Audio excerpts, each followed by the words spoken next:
Hey, everybody. Ha ha, I beat you to it. I'm Joe. Okay, I'm Ken. And together we're Joking around.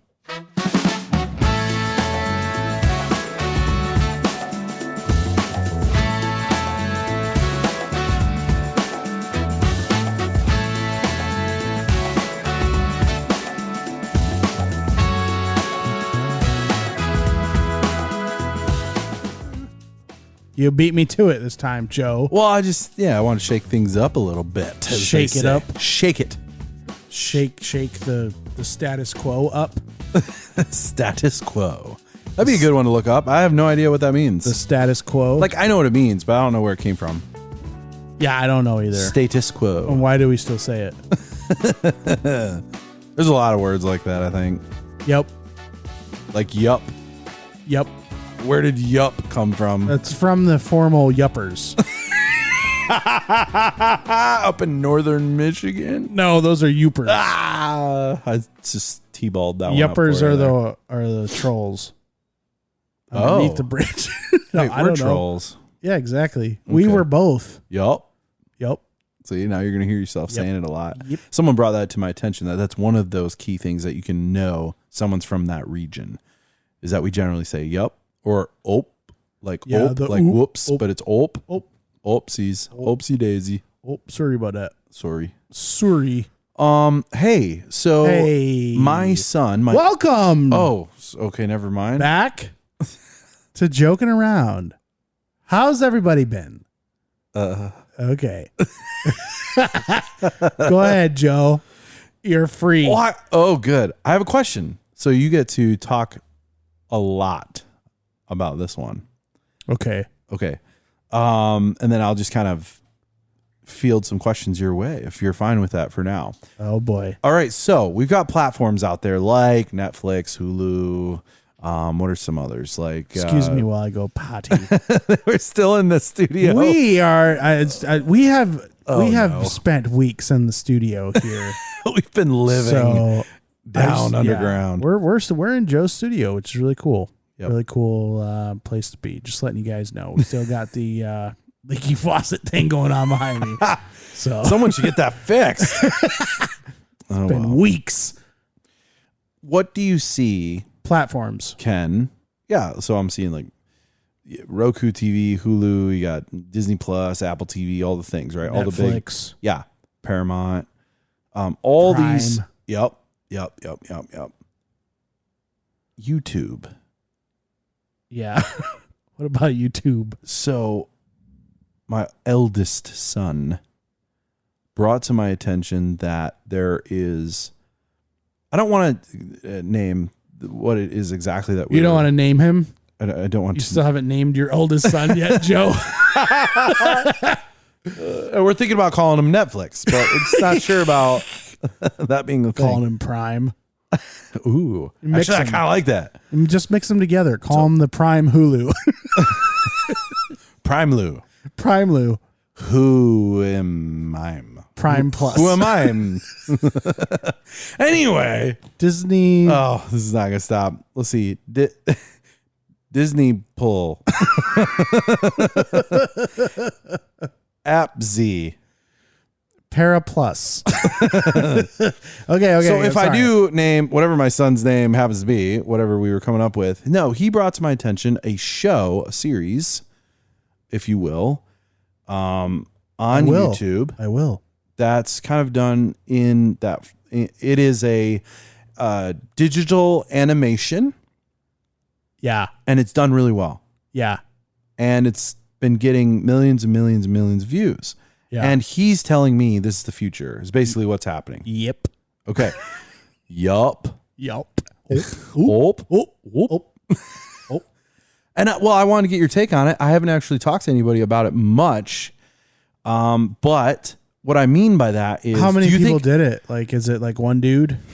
No. He's got a team of people, but I don't think it's as big. But they're as doing it by themselves, right? Yeah, because it's not like just going straight to YouTube. It's not Pixar, right? And then all the different layers of like hiring and firing and all that stuff, right? And all the different houses or whatever they call them, like the studios. The studios, the design outfits that are handling all. Well, they still do a lot of those processes, but that's being more and more simplified. Just like, you know, the studio environment, what we're doing right now would be unheard of. Right. You know, back in the 70s, you'd have this huge mixing board and right. Like you have $1 million studios was the only place you could go to make professional music. You couldn't do it yourself. Right. Yeah. Right. Yeah. Anyway, but everyone, I think our listeners get that. I'm just saying, like, do you think that that could become a thing? What I mean is that you would be like, oh, like Netflix, nah, YouTube. Now, I know people already do that, but for an actual professional series that everybody's talking about. Well, the only thing that I see being a problem with that is where it's like crowdfunded and like independent studios that are doing that, because that's basically what it turns into. Yes, that's what's happening. They are then bought out by like Disney and Netflix and there stuff. You go. Right. So, right. And for example, what happened with spoilers for everything, okay? Shut it off now if you don't want to be spoiled in any way. Oh, well, it's been out for a while, but Luke Skywalker's return in The Mandalorian. Yeah, I don't think that's a problem to say that at this point. Okay. That's their own fault at this point. The guy that, when he came back because he was there multiple times, their first initial reveal was done a certain way. There was a guy on YouTube who did it better. Yep, I remember then this. Right. Disney hired him, and they used him the next time Luke appeared. Oh yeah, I heard about this. Right, so that's the deep fake stuff. Right. So somebody that did it better than the studio, independent. Can you describe that a little bit more for those who aren't sure? Like, like, so legitimately, there's a guy who made Luke Skywalker look more legitimately young or his age. Yeah, rather. they de-aged him back to the age he would have been in the timeline, right? So right. Return of the Jedi. So they the way used he him looked, now, he'd be way too old looking for right, and that. they did. They used him, and had to de-age him. Right. Yeah. No. Yeah. But they had somebody stand in, and the same thing with like the season 3 of The Mandalorian. They have Luke Skywalker. Somebody stand in that is the same size and relative build, and they put the wig on him and everything, so that the only thing they have to change is the face. And they did that very well the second go around because of that. So in answer to your question, that's also, if you guys look up Corridor Digital, those guys are independent. They're pretty awesome at what themselves. They do. Right. They're famous for doing some pretty cool independent stuff, and then like they do the VFX artist react videos. Those are fun. Yeah. The stuntmen react videos, but and they have on the industry standard guys. They had the guy that did the Revenge of the Sith, episode 3, like Anakin and Obi-Wan fight, like all the effects and visual, the biggest possible budget stuff ever done they have on these shows. But they're doing their own stuff at the same time. Okay. Just because they can, because the technology is available to do that. So I see a trend in every area of people being able to source themselves the resources, because the resources have become affordable now to where a normal person that doesn't have a ton of money can acquire some gear or some software or some learning. And so the standard of quality has risen to very, very high because of what the technology is accessible to people now. Now I still think that there is room for professionals. That being the reason is, and this is something I've been learning in some classes I've been taking on mixing and mastering in the audio world, is because, people are worried about the robots. They're worried about the AI stuff. Right. The AI stuff. AI stuff is getting pretty cool now, right? Okay. Yep. Well, it has to make decisions. And if you are into the boutique, hand designed, handcrafted stuff, right? A lot of people consider that to be the most valuable stuff in the world. Sure. When they say they don't want it, they want it coming was from put a robot together by hand. Yes, that's a big deal. That's huge. That's huge. And with good reason, I would say, for most things. Right. And why is that? Well, it's the decision making of a human. Yeah. Right. So in music, if you're putting on all these plugins, which are just tools that automate certain effects and compression and equalization of music, it's making all those decisions for you. And it can do a pretty good job. But when you get down to it, the decision to have an emotional connection based on how you're doing something is what drives the human interaction for an engineer, or mastering engineer, mixing engineer, or whatever. That's would be my take on it. Yeah, that's very fascinating. I think that's really good. I know we pulled together some of the different ideas between being a professional at something else, whether it is digital animation, like, with the YouTube series that I'm watching with my son, for instance, right? Or with audio and they may have engineering. used a bunch of AI tools to do that. They probably did. In fact, that's what Corridor Digital did. Yeah, mapping out all the stuff that is the in-between stages of those decisions that is more mindless is also a good spot to just let a computer engineer it a little bit. Right, yeah, and it's also how you're using the tools. As the tools become more and more sophisticated, you're able to focus on different areas. For instance, like people used to have to spend hours just like transferring data. Okay, just getting data from one place to another place. And you talk about film, like Tron, movies.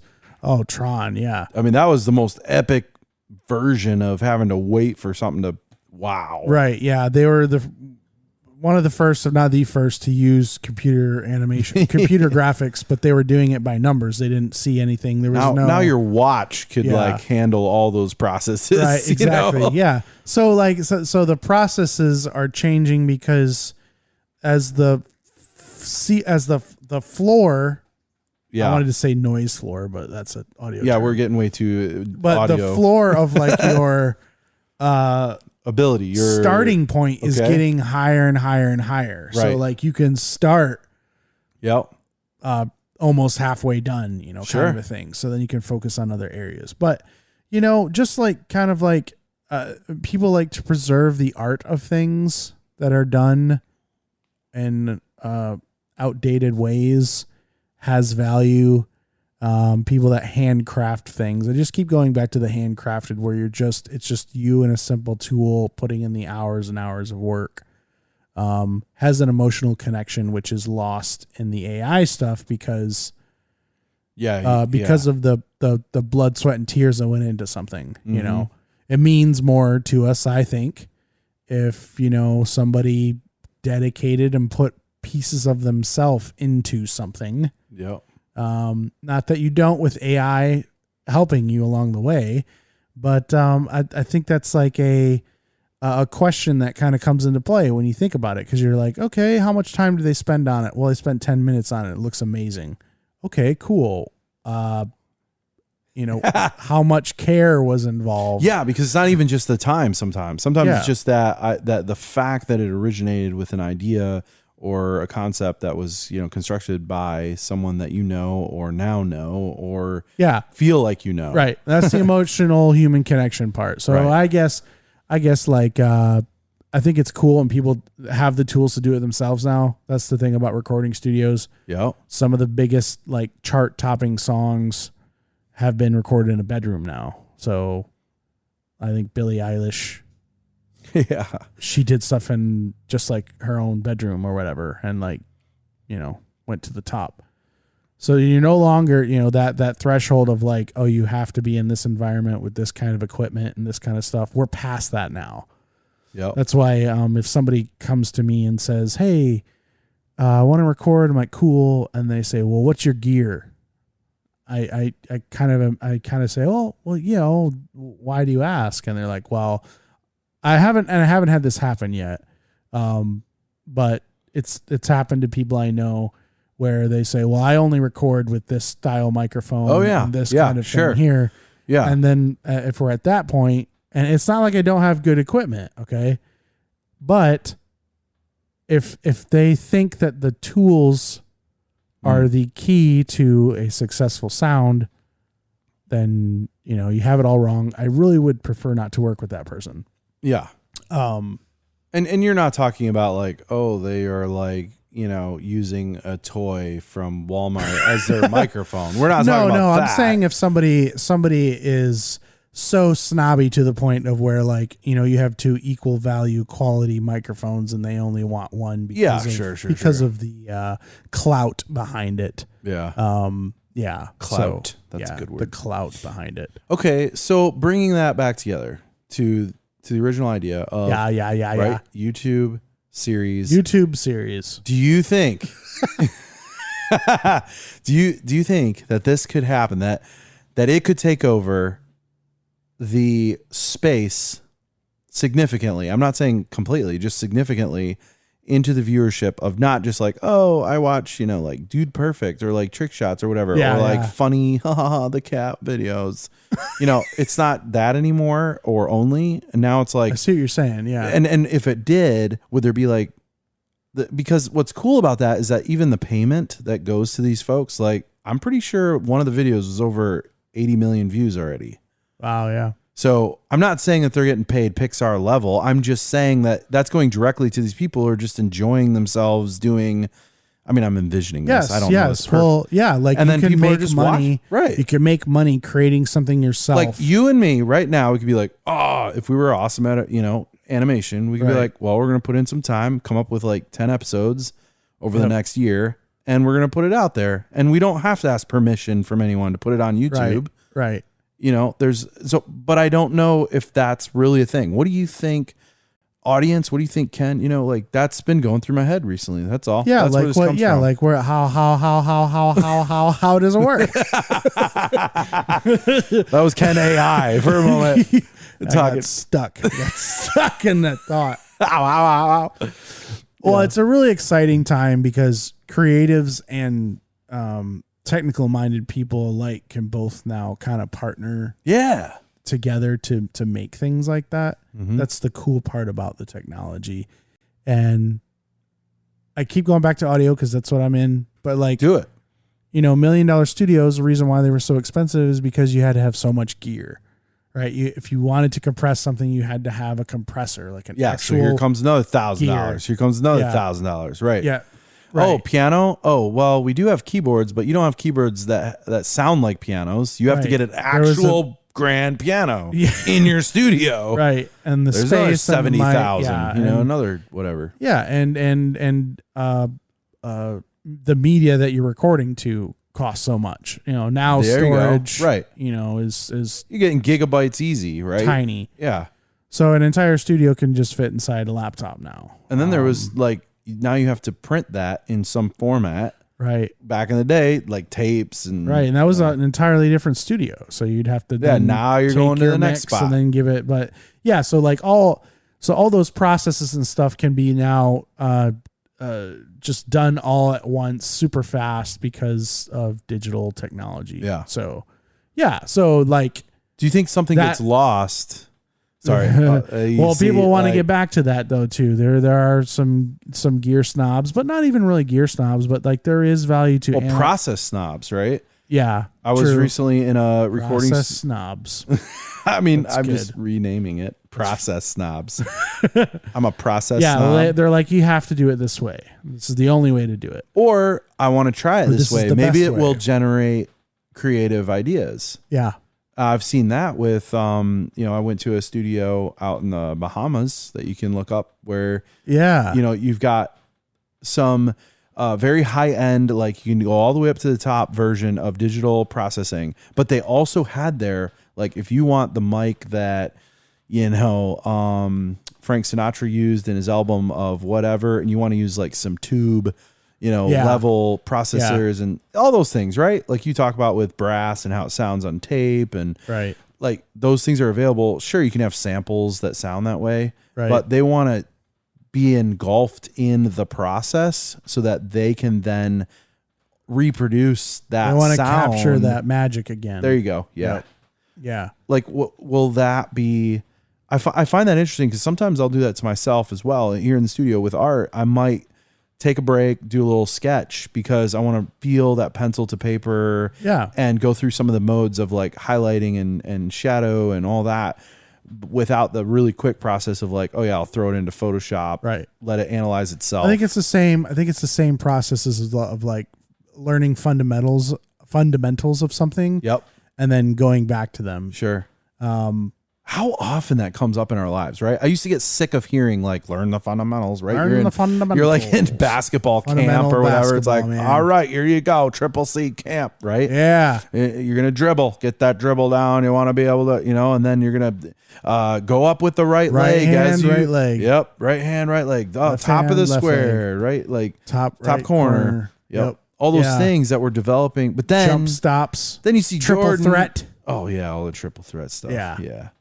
But then you see Jordan take the fundamentals and turn them into a ballet.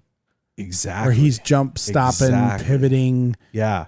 Behind the back, fake. Float 50 yards. I will not only go for the corner of, I will also go to the other corner. Like, what happened there? Yeah, I'll just switch midair and go to the other side of the basket. Dude, while I'm up here. Larry Bird did that stuff too. Read some newspapers up here. Jeez. But the fundamentals are like the core of like what you're doing. So sometimes when you go level 2, 3, 4, 5, 6, 7, you're getting disconnected for like why the reason you're even doing it. Yeah. Like there has to be some level of thing that you're still holding on to, because people are always going to sing, even though you can emulate the voice, and people do in digital music. There's plugins that make the voices for you, right? But you're always going to have that's just an example I think of, like people will always sing to their tracks. Just made me think of something where I've had some happy accidents, so to speak, right, with a technique or an idea with painting, but that happens in music too, where you get a unique voice sound that you maybe wouldn't have gotten unless you hired that other person than what's in your bank of sounds, right? And they give you that spawns a new idea. Right. Man, they sing that really like, gruff or like in a different way. And you're like, ooh, I could change the sound altogether. Right. I'm going to sneeze in a second. I'm sorry. You might have to take it out. Achoo. Here it comes. Oh, wait. Oh, wait.